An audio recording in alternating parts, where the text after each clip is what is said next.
Welcome back. This is Morning Express and it's time to review the papers. And joining me is Philip Magal, who's a lawyer. We have Ruth Mbogo, who's a youth advocate, as well as David Osiani, who's a governance expert. And today's papers, the Standard is focusing on Nairobi County. And we're told, is Sonko the most dangerous man in Kenya?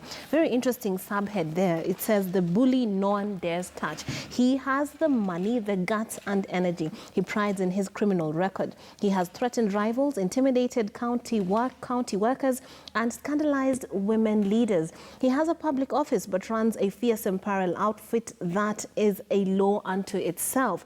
He has cowed even top government officers and detectives, a populist whose antics excite some, and a master of expletives. His leadership style is suffocating the city. How do you solve a problem like Sonko? That's what we are being asked by the Standard today. What do you feel about this one, Mr. Maga? Nairobi as a city is in a mess. Yeah? If you look at the executive, people are so much intimidated. Nobody can sit pretty in their office and just do their work. Their job. Sonko might just walk in anytime and sack you there, right there and then on the spot. The MCAs, you could see them the other day being herded like cows. I remember they stepped onto the in front of the city hall to make a press statement. Then some goons showed up, and they literally scattered back into the chambers. They couldn't address the media. They seem to be under total control of one Sonko. Sonko himself, you know, you can see the way he carries himself about with his gold chains and gold phone and everything branded Sonko. I can see there's even a tour bus for Nairobi branded Sonko, isn't it? This city is all about him. You know, he had started off on a good note. He was putting up roads in the slums. He was putting up stadium, I think, in Dandora, a fire station in Dagoretti. The first year of his tenure was really good. I thought he would eventually silence the naysayers. But this year, really nothing to write home about. I think it is a high time something has to be done. Of course, the power rests with the MCAs. They have the oversight mandate over the executive and the governor. But again, there's been infighting. We could see that at one point they impeached the speaker. They disobeyed court orders. Now the speaker is back, and she seems to have adopted Sonko antics. She's thrown people out of office. She's talking about Honorable Lachi? Yes. She's disobeying court orders as well. Now it is a fight of, it is about might. It's not about right anymore. And now, if you say the power rests with the MCAs, you know, if they're intimidated, as the paper reports and as you say, I mean, how much power do they even have? And the paper is telling us he runs the country's richest city with the efficiency of a dark alley mobster. Ruth? I think one thing that the Standard forgot to capture is that he has recorded every conversation possible. I think the scandalizing of female politicians. That's even totally different. There's the whole fact that he has no respect for privacy, which is very, very disturbing in the sense that, and for me, I'll focus on two critical things. One, the scandalization of women leaders. You know, women leaders find it very difficult. Women generally find it very difficult to get into leadership.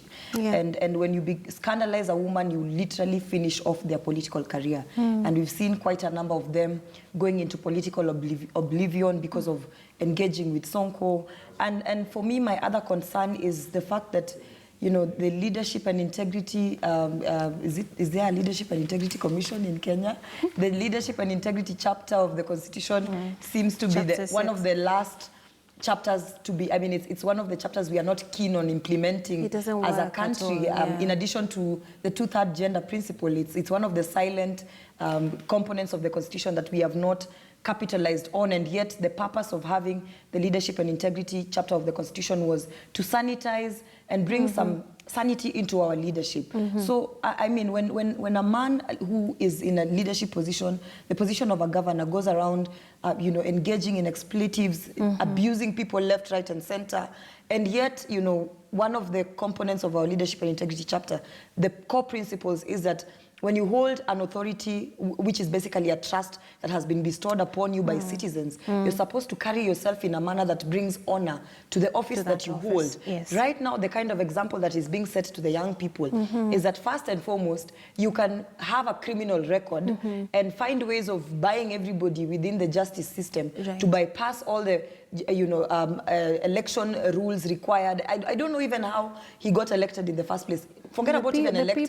People voted for him, but I don't know how he passed the IEBC stage, because one of the reasons why he is being sought after by the EACC is based on his past criminal record. And how did that bypass, IEBC when he was being cleared to run for governor for Nairobi County? What kind of example is he setting for leadership? Because right now, the younger generation is looking at people like Sonko and saying that if I can go around and insult as many people as possible, if I can go around and make as many enemies as possible, be popular for all the wrong reasons, hire goons to defend myself as and when my name is mentioned, then I can get into leadership. And in fact, I will thrive at it, because look at Sonko. He became senator, now he's governor. And I think I heard him at one point even talking about running for presidency. And that's very dangerous. And the other dangerous part about it is that the citizens who are sane enough actually went out and voted for him in massive numbers. And we also tend to forget. Today we are complaining about how there are cartels in Nairobi City. We are complaining about how hawkers are suffering. Border guys are suffering on the streets of Nairobi. Every conceivable business that is being set up in Nairobi City is being fought by cartels. You're kicked out. 1 minute you set up a car wash, next minute it is demolished under mysterious circumstances. So and the what paper, kind of example is he setting? Now, the paper just breaks it down, his performance in terms of, and labeling it demoralized workers, land deals, service delivery. And obviously, Nairobi regionally is a darling to foreigners and locals alike. And therefore, you'd expect that the way it's handled should be actually in a way that is sacred, because you need to uphold an image both to the international community and to the local community. But as you see, even visually, we are not at that level, but our reputation is still, holding itself up. So I don't know, when we are choosing governors, should Nairobi, the election have a different level of, I don't know, some sort of special criteria? John Carson, looking at Kenyans, told them choices have consequences. Have consequences. Yeah. In 2013, this city shocked all of us, especially the Jubilee adherents, when they were offered Jim Nambaru and Babayao. And they all voted gleefully for Babayao. Right. Now, we have Sonko. I shudder to imagine what has to happen for a business magnate who is en route Egypt from, say, Zambia, and has to make a stopover and request to see the governor for Nairobi to possibly discuss business ventures. Right. I have to put into context that the overall economy of Nairobi is worth an estimated 2.7 trillion. Matter of factly, Nairobi's economy is believed to be 55% of the backbone of the national economy. Yet the person we have chosen to preside over such a melting pot of all cultures, resources, and everything else is Mike Sonko. Right. Now, at the heart of all these things you are seeing is some beautiful thing called corruption. Beautiful. It's a game of ping pong. Mike Sonko is believed to be thoroughly corrupt. Yes. But you do not outdo him in theatrics. Yeah. So people say he will loot, but because he literally knows everything about the other thief, you will take him nowhere. Has evidence. He is not a fool. Mike Sonko, for him to have managed to literally record you will be shocked. You can engage with Mike Sonko thinking that you are engaging with a friend. But he has this level of paranoia that makes him record every other person he deals with, for the simple reason that he wants to have that against you when you come at him. Yeah. So here is a corrupt man But who knows fellow corrupt men? You know, set a thief to catch a thief thing. Yeah. So when you come to him to tell him that we are going to arrest you, he looks at you and laughs because he has Data. Evidence, yeah. He has bones, your bones in his closet. He just picks them one and says, you kind of know this bone? Yeah, that one too. And this one?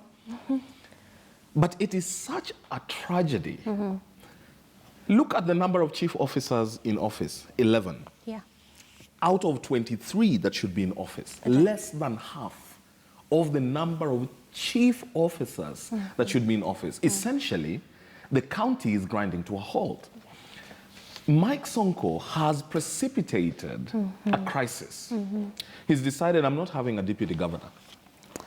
Right now, we would be having the Kiambu incidents where Babayao was kicked out and Nyoro took over as governor. But he ensured that he won't have a deputy governor. So do what you may. The law, and Magal is here, does not clarify in the event of the absence of a deputy governor, what happens to the county. So he knows that's a crisis.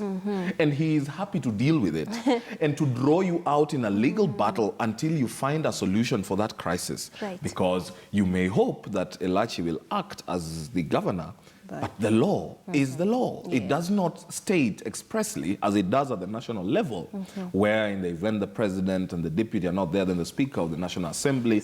It doesn't state that about the county assembly.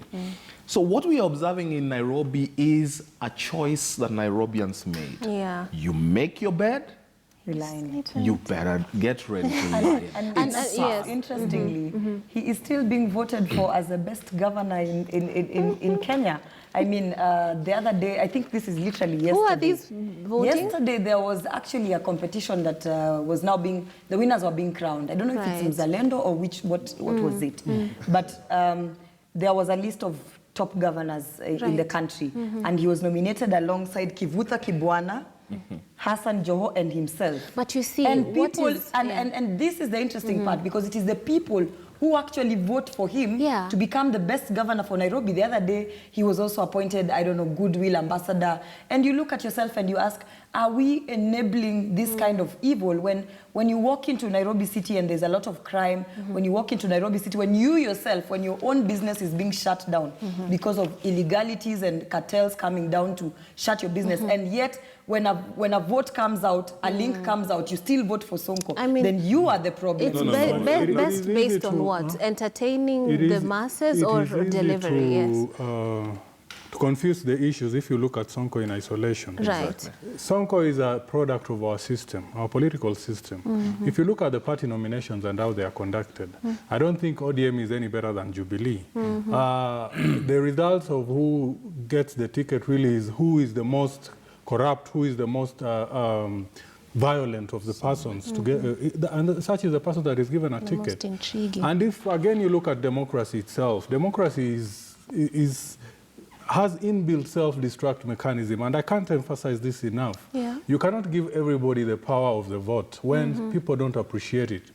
I have a problem with giving illiterate fellows the power of the vote.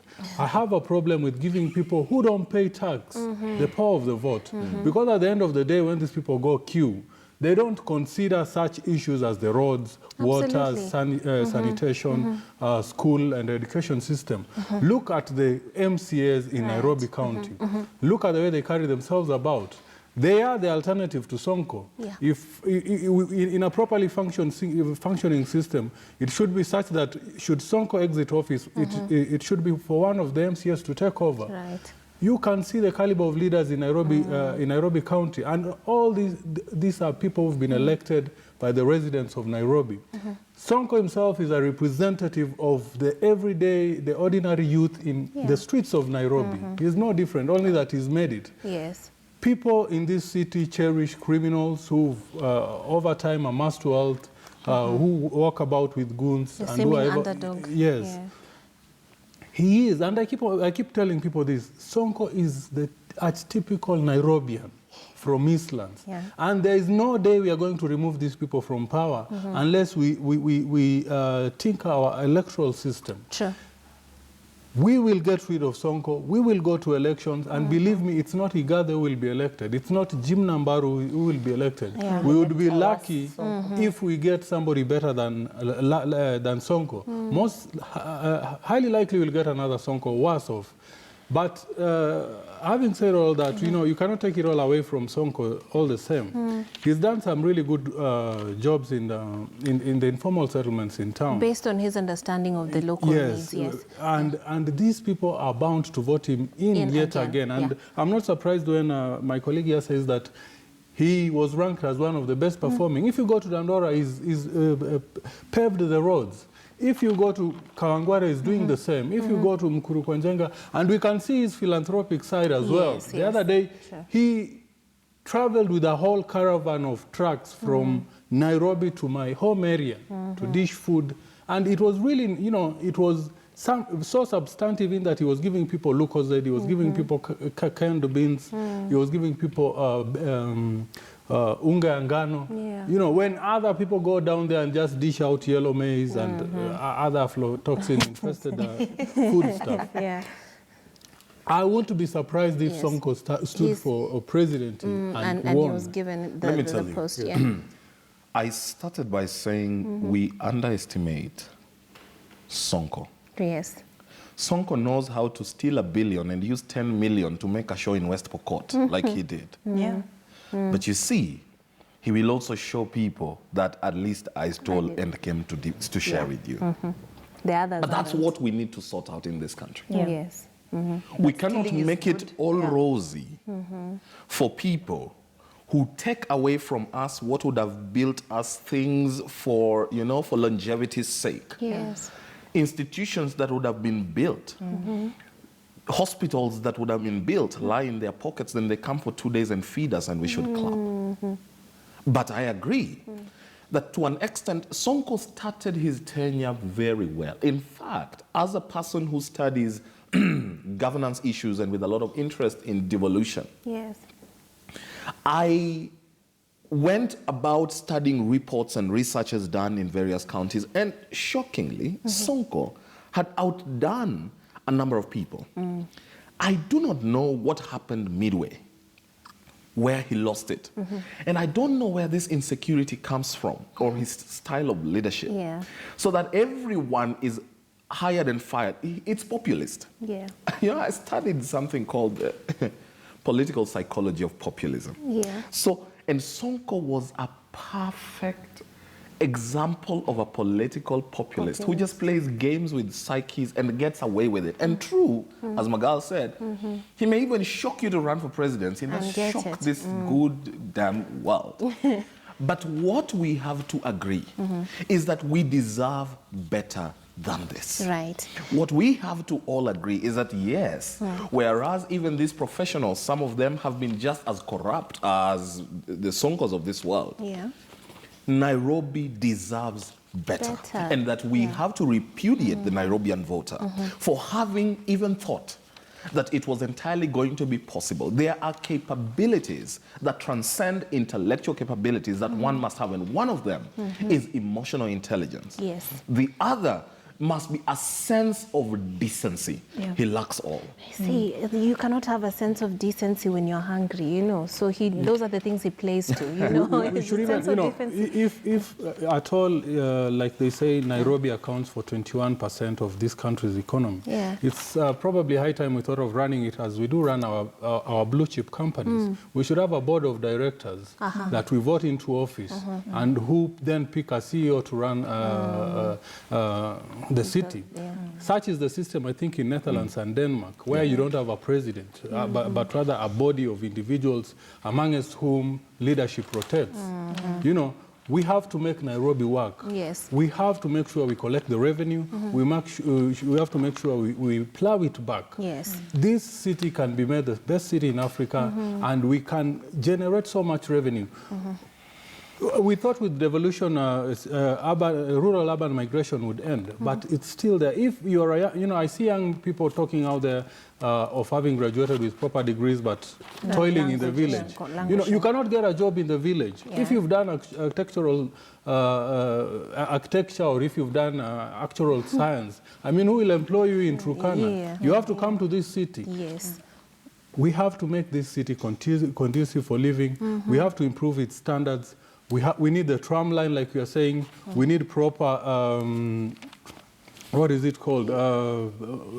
Water system. We need proper, we need proper sewerage system. We need pavements. We need roads in the slums as well as in the upmarket areas. And there's so much that can be done, so much that can be achieved, but only with the right person in place. Absolutely, and you have to remember it's the upper and middle class people in this city that do not vote. No, I need to correct the fact that the architecture and the actuaries have no place in the village. We need, no, that's the reality today. Yes. We need to ensure that devolution works. That is it. When devolution works, the actuaries will find a place in Turkana. Yes. The architect will find a place in West Pokot. The land planner or fiscal planner will find a place in Migori. We need to make devolution work for this country so that then we remodel our migration patterns, go back to the villages and improve the villages and their economies. Right. The economy of Nairobi is too strong because we are all huddled here. This is where everything happens. We need to share this cake outwards, and very deliberately so. And secondly, I have always reminded leaders, whether you are a political leader or a corporate leader, whoever leader you are, look out for 3 things that you want to deliver during your tenure. Right. And just hit it. Do it. Yeah. You see, Kivuda Kibwana has decided that health is the most memorable thing about. There are many other things going on. Manufacturing is going on. Those good things are going on. But he said, my legacy project will be healthcare. And he has done so well. Recently, when Amref University was being officially opened, and the chancellor being installed, the former president of Botswana, he was invited as a guest and given a chance to speak as one of the people who had done tremendously well with healthcare. He readily had 50 acres for Amref University to go build a campus in Makweli. Wow. Now, that's commitment. Yes. You can't be all over. You want to do matatu business. You want to give money, and show off. You want to do it. It doesn't work. Sonko must decide, one, he must stop being corrupt. I don't know how he will, because he prides in his criminal record. He must decide that, okay, enough is enough. I have stolen enough, regardless of what he knows, because he says he knows enough about the agencies that are investigating him and who is corrupt, and he probably has evidence about, Sonko, you don't take him lightly. But that said, he needs to know that Nairobians deserve better, that he cannot allow looting from and against them to continue. He can't abet it and then pretend to be the savior. And once he does that, he needs to sit down and say, I have 2 years to go. What is the one thing? Because now 5 years, he has only 2 years. What's the one thing I must deliver to Nairobi? And finally, I mean, Sonko's supporters should understand that the war against corruption is not individual targeted. We are currently trying to recapture our systems. We are trying to realign our institutions and trying to establish certain principles so that you know that whether you're the governor of Nairobi County or you're the governor of Turkana County or you're from Lamu, that if tomorrow you're found corrupt, then we will deal with you the same way that Sonko has been dealt with. In an aim to just try and recapture our systems, to try and establish ourselves as a governance system devoid of corruption, which is good for the nation anyway. Absolutely. So we've turned press review into the Sonko agenda, but let's move